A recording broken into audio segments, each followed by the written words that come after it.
है पाठ 18 लोक माता अहिल्याबाई लेके आ रहा हूं, जो एक जीवनी कथा है। इसके रचनाकार लेखकगण अर्थात कई लोगों से, या कह सके कि यहाँ पर किसी एक लेखक का नाम नहीं है, कई लोगों के मतानुसार ये रचना की गई है। तो भारत के उत्तर में केदारनाथ, बद्रीनाथ या गंगोत्री के मंदिर हो, या दक्षिण में रामेश्वरम, पूर्व में जगन्नाथपुरी हो, चाहे पश्चिम में द्वारका और सोमनाथ मंदिर, इन तीर्थ स्थानों में कुछ बातें समान रूप से देखने को मिलती हैं।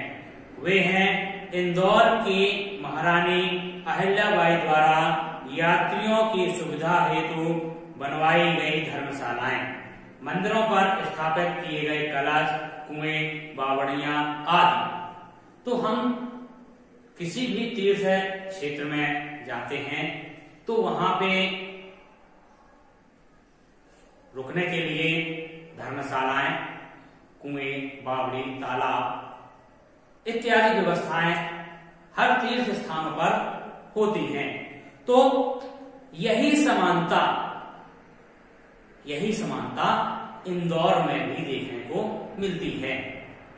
यहां पर भी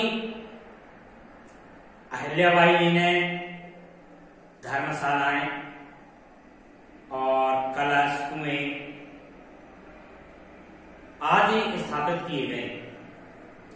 अपने धार्मिक कार्यों से सारे भारत को राष्ट्रीय एकता के सूत्र में बांधने वाली अहिल्याबाई होलकर का जन्म औरंगाबाद जिले के चौंदी गांव में हुआ था। तो अहिल्याबाई जी का जन्म औरंगाबाद जिले के चौंदी गांव में हुआ था। 29 वर्ष तक उन्होंने होलकर जैसे विशाल राज्य पर शासन किया। होलकर राज्य में उन्होंने 29 वर्ष तक राज्य किया। उनके सामने बड़े बड़े दिग्गजों के छक्के छूट जाते थे। उनके शासनकाल में प्रजा सुख, शांति और समृद्धि से भरपूर थी। लोग उन्हें लोक माता कहते थे। उनका जीवन संघर्षों और विपत्तियों से भरा रहा। तो लोक माता अहिल्याबाई का जो जीवन था अत्यंत संघर्षमय था। महारानी अहिल्याबाई का विवाह है मल्हार राव होलकर के पुत्र खांडेराव होलकर के साथ हुआ था।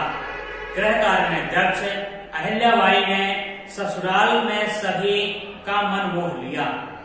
तो गृह कार्य में पारंगत थी। इस कारण से ससुराल पक्ष वाले थे, सभी लोगों का मन मोह रखा था।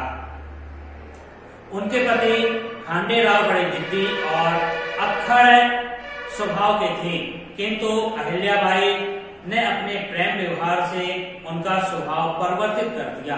तो प्रेम ही एक ऐसी वस्तु है जिसके माध्यम से हम किसी के भी हृदय में परिवर्तन ला सकते हैं। यही महाराज के साथ भी हुआ। अहिल्याबाई को उन्होंने अपने बेटे के समान वे राजकाज में रुचि लेने लगे। मल्हार राव ने अपनी पुत्र वधू अहिल्याबाई की आंतरिक शक्तियों और क्षमताओं को पहचाना। तो जो उनके ससुर थे, अपनी बहू की क्षमता और शक्ति, राज्य करने की शक्ति, इनको उन्होंने परख लिया था। अहिल्याबाई को उन्होंने अपने बेटे के समान राजनीति और युद्ध कला की शिक्षा दिलाकर पारंगत किया। अब उन्होंने क्या किया कि राजनीति की भी शिक्षा दी और युद्ध कला में निपुण करवा दिया। उन्हें घुड़सवारी सिखलाई, घोड़े पर यात्राओं के लिए भेजा। इससे उन्हें पूरे राज्य की जानकारी हो गई। जितने भी एक क्षत्रिय के गुण होते हैं, सभी गुण उन्होंने अपनी बहू में समाहित करवा दिए, सब कुछ सिखा दिया। तो अब वो राज्य के हर एक कोने में जाकर राज्य की देखभाल करने लगी, जानने लगी। मल्हार राव सेना प्रमुख होने के नाते अधिकतर युद्ध क्षेत्र में ही रहते, इसलिए उन्होंने राज्य के कार्यों का भार खांडेराव को सौंप दिया। खांडेराव वीर और साहसी थे। वे अहिल्याबाई के साथ मिलकर सारा राजकाज संभाला करते थे। अहिल्याबाई ने 2 संतानों को जन्म दिया।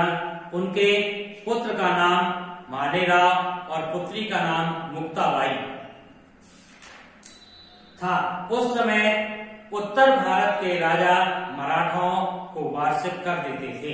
तो जो उत्तर राज्य के राजा थे, मराठों को वार्षिक कर दिया करते, लगाम दिया करते थे। भरतपुर के राजा सूरजमल द्वारा कर न देने के कारण मल्हार राव ने भरतपुर पर आक्रमण कर दिया। 3 महीने तक भीषण युद्ध चला और इस युद्ध में खांडेराव युद्ध का संचालन करते हुए वीर गति को प्राप्त हो गए।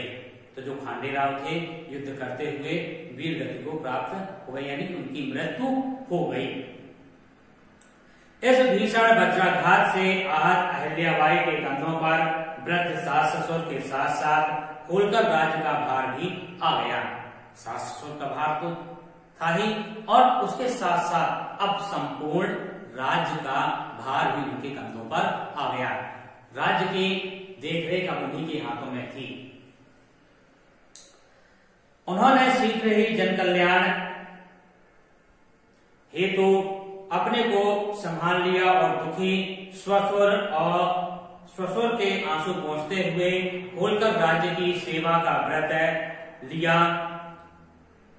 अहिल्याबाई ने अभी अपने को भी संभाला ही था कि उनके ससुर मल्हार राव का देहांत हो गया। जल्दी से उन्होंने अपने आप को संभालते हुए राज्य को संभाला, ससुर को संभाला, और कुछ समय बाद ससुर की भी मौत हो जाती है। मल्हार राव के पश्चात मालेराव का राजतिलक किया गया। अब मालेराव का राजतिलक हुआ। मालेराव क्षीणकाय था, बुखार आने के कारण वह भी चल बसा। तो जो मालेराव था उसकी भी मृत्यु हो जाती है। मालेराव के पश्चात अब तो अहिल्याबाई पर दुखों का पहाड़ ही टूट पड़ा, किंतु प्रजा हित उनके सामने था। अतः दृढ़ता पूर्वक उन्होंने होलकर राज्य की बागडोर अपने हाथों में थाम ली। अब राज्य का उत्तराधिकारी कोई नहीं था, तो उन्होंने राज्य को बिखरने नहीं दिया। सिंहासन पर स्वयं विराजमान हुई और संपूर्ण राज्य की बागडोर अपने हाथों में ले ली। उनकी शासन व्यवस्था में प्रजा अपने को सुखी अनुभव करने लगी, किंतु नारी का शासन करना पेशवा को रास न आया। जो पेशवा था, एक नारी शासन करे उसे अच्छा न लगा। एक दिन पेशवा विशाल सेना लेकर इंदौर आ पहुंचा। पेशवा युद्ध की नीयत से इंदौर आ गया। अचानक हुए इस आक्रमण से वीर अहिल्याबाई विचलित नहीं हुई। सुयोग्य राजनीतिज्ञ अहिल्याबाई ने तुकोजी को पेशवा राघोवा से युद्ध करने भेजा और राघोवा को एक पत्र लिखा।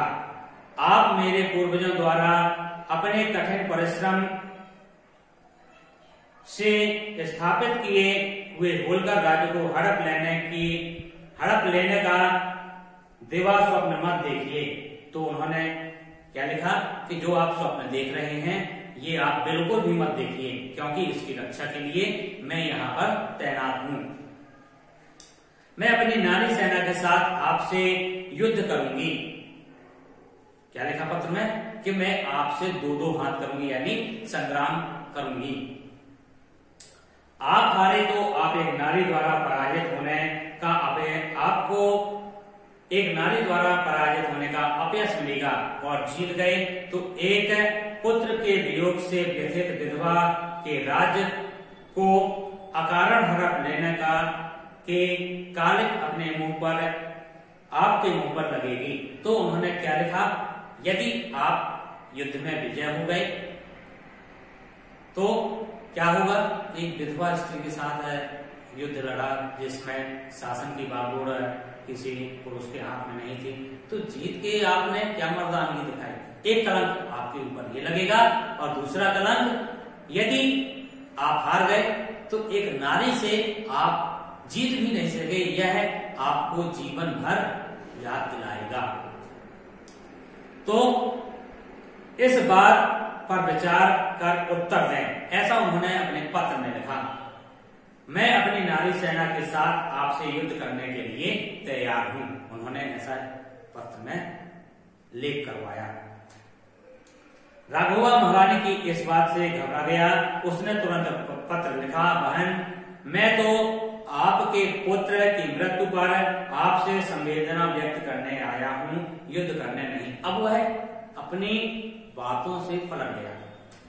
क्या जवाब दिया कि मैं आपसे युद्ध लड़ने नहीं आया हूं, मैं तो आपके पुत्र की जो मृत्यु हो गई है उस पर संवेदना व्यक्त करने आया हूं। अहिल्याबाई ने प्रत्युत्तर में लिखा, आप संवेदना प्रकट करने आए हैं तो सेना लेकर नहीं, पालकी में बैठकर आइए, मैं आपका स्वागत करूंगी। राघवा स्वयं के बुने जाल में उलझ गया। तो उन्होंने क्या कहा, यदि आप संवेदना व्यक्त करने आए हैं तो पालकी में आते, इस तरह सेना लेकर नहीं।